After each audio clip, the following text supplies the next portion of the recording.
Hey again, everybody. It's a dreary, ugly, drizzly, kind of cold Sunday. We had some plans to do some stuff, but that was outside work and we're not going to do that. I've got some chicken breasts that I've been marinating in a bag with some barbecue dry rub kind of stuff that I just threw together. And I'm going to be cooking that, but I don't know if you saw the video of me doing the rotisserie chicken breasts. That's these here. And I was kind of doing that as an experiment, and I didn't actually have a meal planned around it. So for the last, I cooked them a couple days ago, and now they're just sitting here. So I need to do something with them. And I've come up with an idea. I had some sliced baby bella mushrooms left over, and I've got them all washed. And so what I'm going to do is I'm going to take and make sort of a casserole where I cook the baby bellas and some onions and some spices, not a lot of spices, and then layer it and cut up the chicken, put it on top, put a little cheese, and then bake that just enough to melt the cheese because everything else is already going to be hot. And hopefully that'll be a good, hearty, what's the word I'm looking for? Comfort food. It'll be kind of a comfort food because it'll be rich and flavorful and earthy and cheesy. And so let's go. Right now I just have the onions in some real butter. I do not use margarine or anything partially hydrogenated. I don't use that stuff. I don't use seed oils. I use olive oil. I use butter and real stuff. My belief is that God built us to be able to process that stuff, and all this stuff that they have nowadays, our body doesn't know what to do with it. And so it turns out that it makes bad stuff happen inside your body. I have no evidence to support that. That's my belief. Just makes sense to me. So that's why I do those things. While the onions are softening, I just had a thought. Let's dice up some fresh tomato.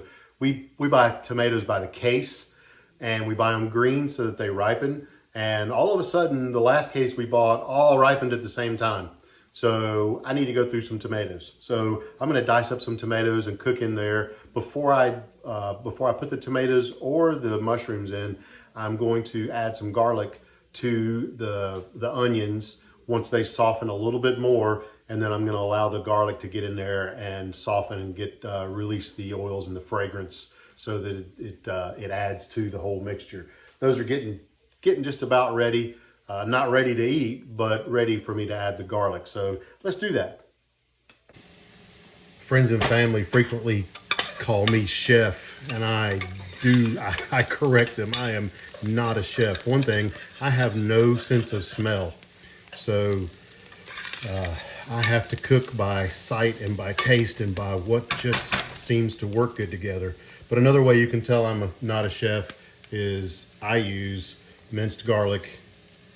I don't have any problem using that. I keep fresh garlic, but in stuff like this, there's going to be so many flavors in there, I don't think you're going to be able to tell it. Okay. Part of the reason I use this pan, this is not a Teflon pan. I do have some. This is my Salad Master. Had these things for probably 25 years. Absolutely love them. They're fantastic. And you can get the good, you can deglaze the pan and get some good stuff off the bottom. And you can use metal in here. And that's why I love these pans. And they're oven safe up to 350 with the phenolic handle on them. So fantastic pans. So these are cooked down enough. Anybody that says cook your onions for 5 minutes, they're lying to you. It takes 15 or 20 minutes to properly cook onions. Now what I'm going to do is I'm going to add some chicken broth. And again, I go by sight a lot, and I've got a pretty good amount of mushrooms. And mushrooms take a while to cook, and they cook down. So this looks like a ton of chicken broth, and it may be a little too much.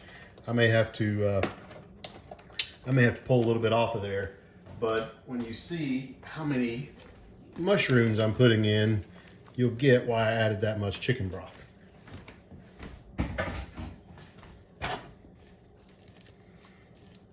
And I'm probably gonna cover these and let them simmer for a while I get out the barbecue chicken and get ready to cook it. Cover these on medium-low heat, or I guess medium heat. On it's just below 5 on a scale of 1 to 10. Oh my goodness, this is so tasty. I added a can of rinsed garbanzo beans. I rinsed them out a couple of times and cut up a couple of fresh tomato, and then some pitted kalamata olives. And oh my goodness, this has so much flavor. I can't wait to finish this dish. This has cooked down well. There's still a little bit too much juice in here for what I'm gonna do, so I'm gonna use this spoon and drain it off as I'm layering it. But guess what we get to do next? All right, so next up, everything is ready. The only thing I haven't shown you is the orzo pasta. I've cooked it, drained it, rinsed it with a little bit of cool water, and that's coming next. But first, I want to go ahead and get this Feta cheese crumbled. And I've never really done it this way, so I'm just kind of trying to experiment a little bit. It's pretty crumbly all by itself.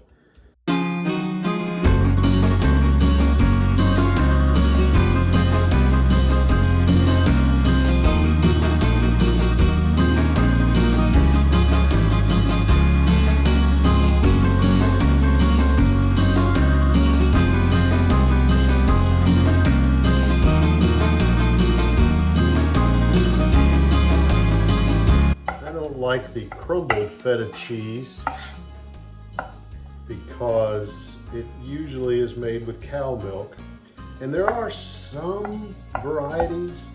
I found a Romanian feta cheese at a flea market that was made just with cow milk, and it was actually very good.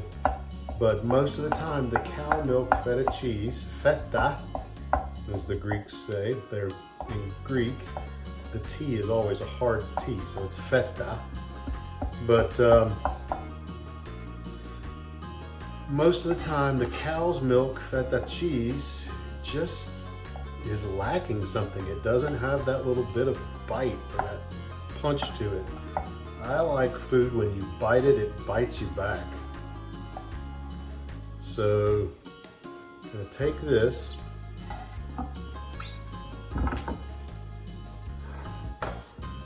This is the chicken. You take like a 9x13. We'll layer the orzo pasta. Cooked it just like you normally would, just with a little bit of sea salt to give the pasta a little bit of extra flavor. You know, pasta can be pretty flavorless if you don't cook it with salt.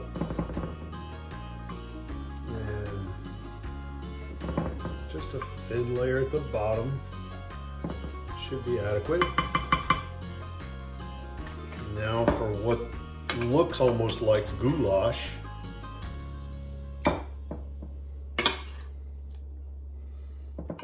As I said before, this is baby bella mushrooms, drained garbanzo beans, couple of fresh diced tomatoes,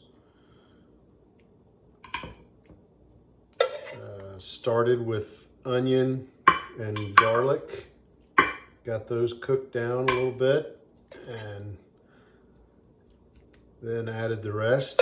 I'd used chicken broth, added chicken broth to the pan as my liquid, which I am very frequent to do. I'll add sometimes some chicken broth and some water, sometimes just straight chicken broth, because it brings so much more flavor to the table when you do that.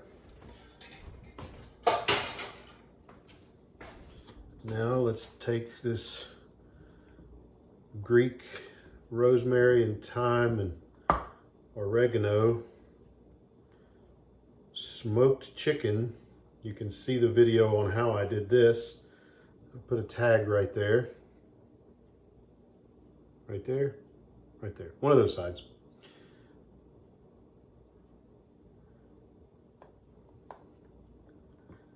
And I won't use all of it because this stuff's pretty good all by itself and we don't want to overdo it. I'm going to take, and just for texture,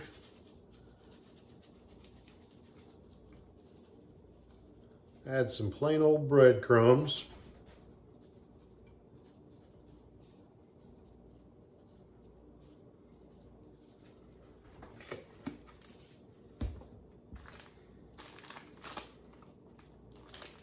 Parmesan, not necessarily a Greek thing.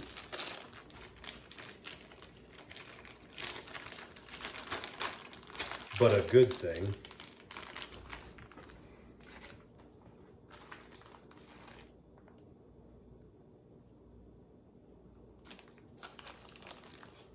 Not too much because Parmesan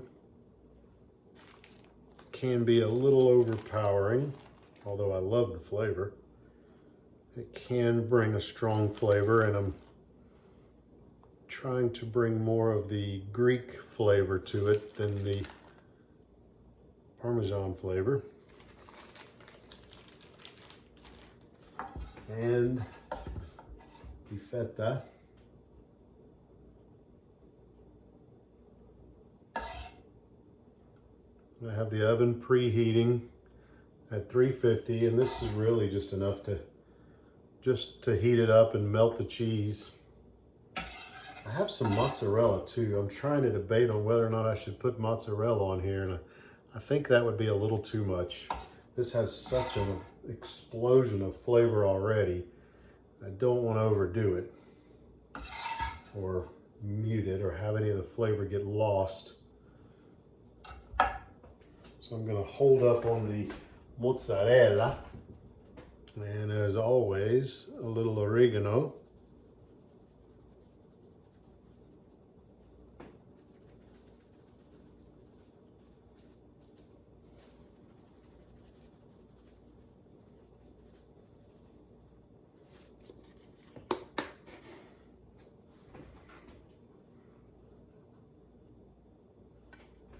And in the oven for just a few minutes. Doesn't look that much different. Didn't really expect it to.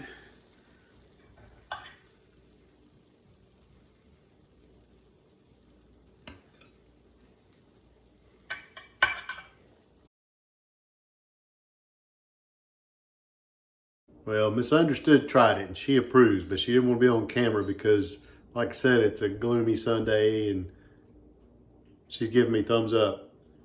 But she didn't have on makeup, so she didn't want to be on.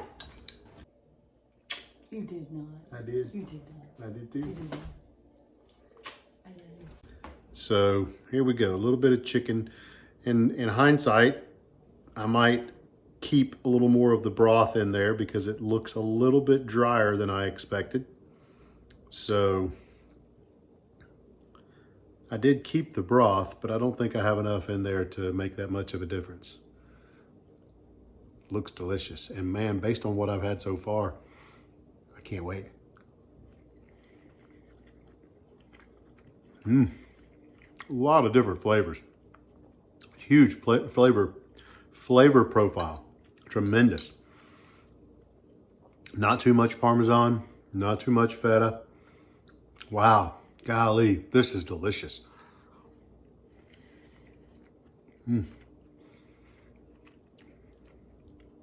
Yeah, I'll be modifying this and doing it again. Next time I'll save the broth, not cook it down quite as much. What I didn't want is for it to be runny, and I went a little too far on the dry side. So a little bit more broth in here would have really been good, but yeah, no complaints here. On a side note, I did add a little bit of chicken broth to it. I saved the juice that I had. There wasn't much there. So next time I won't cook it down as much And but this time I just poured a little chicken broth on there just to wet it down a little bit. So keep that in your back pocket. Thanks.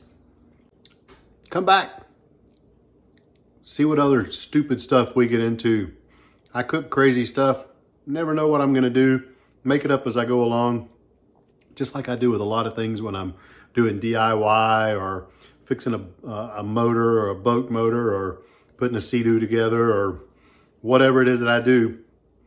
Do me a favor. If you like this, subscribe, give us a thumbs up, and check back. See what else we get into. Yasas.